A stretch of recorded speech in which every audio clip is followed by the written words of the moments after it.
Welcome to a new deep dive. Today, we're embarking on really a fascinating journey through television history. Absolutely. We're looking at the iconic stars, the groundbreaking shows, the ones that didn't just entertain us, but, fundamentally shaped American culture, society, even the TV business itself. Yeah.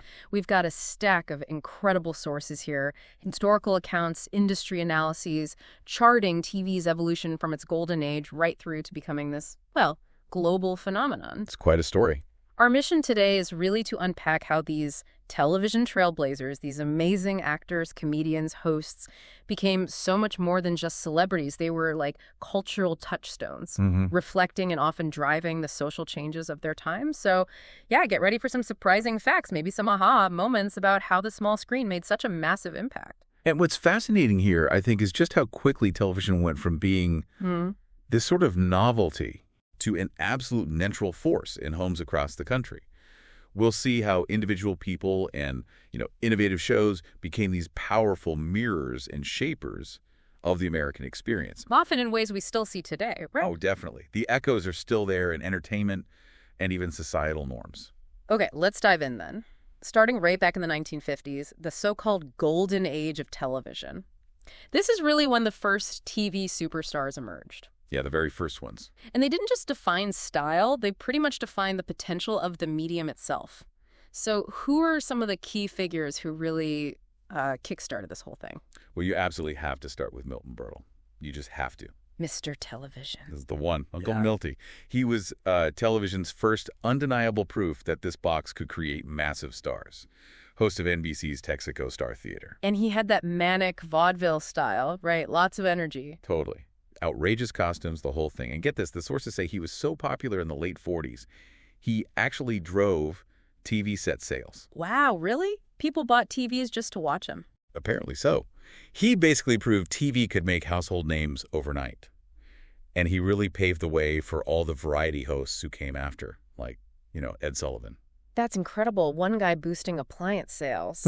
Okay, so while Burl's proving TV's star power, someone else is radically changing the business of TV. Lucille Ball. Oh, absolutely. Lucy. I mean, I love Lucy. Yeah. Global comedy star, right? Yeah. #1 show, 4 of its 6 seasons. Her physical comedy was just brilliant. Timeless stuff. Totally. Yeah. But off-screen, she and her husband, Desi Arnaz, with their studio, Desi Alou, they made a business move that honestly we still feel today. What was that? They insisted on filming in Hollywood, not in New York, before a live audience. And crucially, they used that 3-camera setup. Which became the standard for sitcoms, yeah. Exactly. But even bigger. They negotiated to keep the syndication rights to I Love Lucy. So holding on to the rights, what did that actually do? Why was that such a big deal? It was. Yeah. Revolutionary. It basically invented the whole idea of reruns making money. Right, before that show's just aired once? Pretty much. Gone.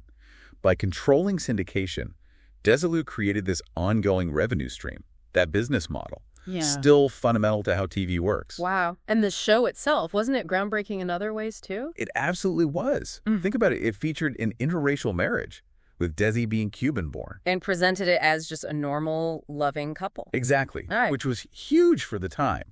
So her legacy isn't just comedy and smart business. It's also, quietly pushing diversity and setting the visual template for sitcoms. Amazing. Okay, so Lucy and Desi are changing the business. Who else is shaping things? Jackie Gleason? Yeah, Jackie Gleason. A totally different vibe. He became this, working-class comedy icon. Ralph Cramden on The Honeymooners. To the moon, Alice. That gruff, fast-talking thing. It really hit home with post-war America, didn't it? It really did.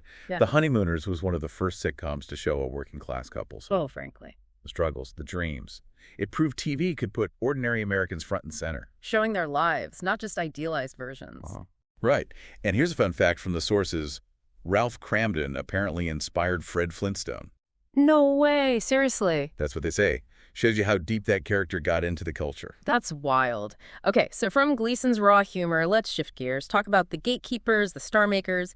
Ed Sullivan looms large there, right? Oh, Ed Sullivan was the ultimate kingmaker. The Ed Sullivan Show. 23 years, a Sunday night institution. Everyone watched it. Families gathered round. Performers knew if you got on Sullivan, you'd made it.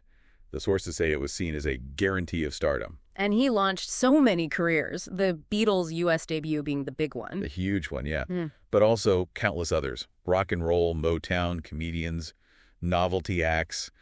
He brought it all into mainstream living rooms. So he was really shaping popular taste, giving trends a national stage. Absolutely. And speaking of shaping youth culture, Dick Clark and American Bandstand, and another massive influence. Right, bringing rock and roll to teenagers every afternoon. Yeah. And Clark himself, that clean-cut image, Yeah. he made rock and roll feel safe for middle America. But crucially, especially for the time, he broke racial barriers. How so? By having black and white artists perform on the same stage regularly. That was a big deal back then, pushing integration in youth culture. America's oldest teenager. He really captured that optimistic vibe, didn't he? Giving early breaks to Elvis, the Supremes, Stevie Wonder. Yeah, the list goes on. So the 50s really laid this incredible foundation, creating stars, inventing business models, and starting to, subtly nudge society. Okay, so that sets the stage. Now, moving into the 60s and 70s, this is where TV starts tackling the big social changes more directly, right? Exactly. It moves beyond just entertainment. It starts reflecting and sometimes even driving shifts in cultural norms. Yeah. Think about Johnny Carson. The king of late night. Tonight Show host from 62 to 92, an absolute institution. What made him so dominant? Well, his style, relaxed, witty, conversational. He basically set the template for every talk show host since. He made it look easy. He did. And watching Carson became this nightly ritual for millions, like 80 million viewers sometimes. Yeah. Apparently, he got more fan mail than all movie stars combined. Wow. Yeah. And hosts like Letterman always pointed to Carson as the guy who showed them how it's done. That connection with the audience was just unique. You really can't overstate his influence. Okay, from late night, let's talk about Carol Burnett, a real trailblazer. First woman to host her own big variety sketch show in 67. The Carol Burnett Show. Huge. For 11 seasons. Her whole persona, warm, goofy, that ear tug. Mrs. Wiggins, the Yeah. curtain dress. Exactly. Memorable characters, multiple Emmys. She really proved a woman could headline a major long-running variety show. And she absolutely paved the way for, Tina Fey, Amy Poehler, all those later female comedy stars. A true pioneer. And that leads us to Mary Tyler Moore. She defined a whole new kind of TV heroine, didn't she? First on Dick Van Dyke, then her own show. The Mary Tyler Moore Show, starting in 1970. Her character, Mary Richards. A TV news producer. Single, professional, independent. And happy. That was key, right? Yeah. Living alone and happily. Totally revolutionary for the time. It wasn't just a character. It was, like the sources say, a bridge. It connected the women's movement to mainstream culture, showed this different vision of what a woman's life could be. And she was a powerhouse behind the scenes, too. Oh, yeah. Co-founded MTM Enterprises, produced tons of hit shows, became a major industry player. You see her influence in basically every sitcom since, with a strong female lead. Incredible legacy. Okay, shifting gears again, let's talk about tackling uncomfortable stuff head on.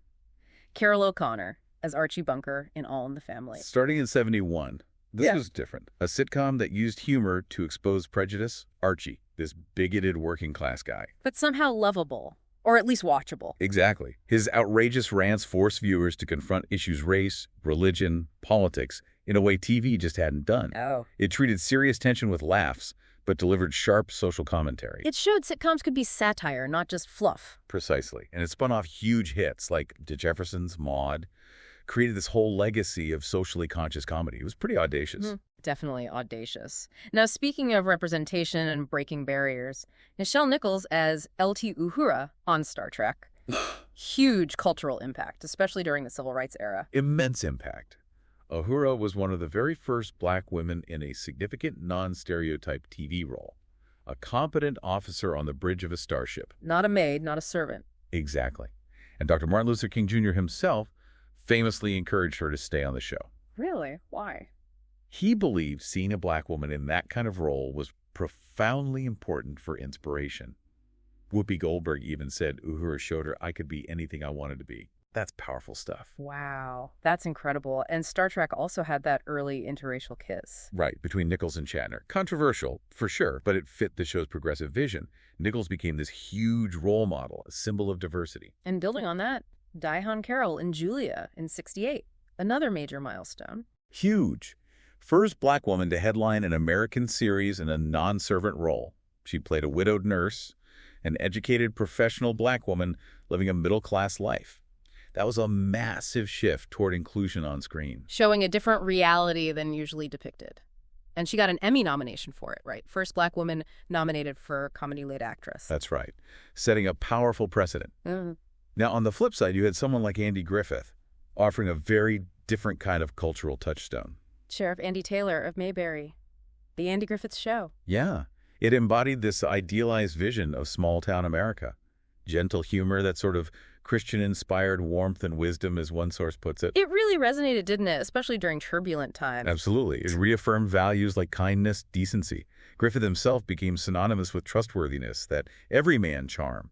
It was comfort food TV in a way, but deeply influential, consistently top-rated. And Norman Lear didn't stop with Archie Bunker. His spin-offs kept pushing things. Oh, definitely. Yeah. Good Times focused on a black family dealing with poverty, systemic issues. Right.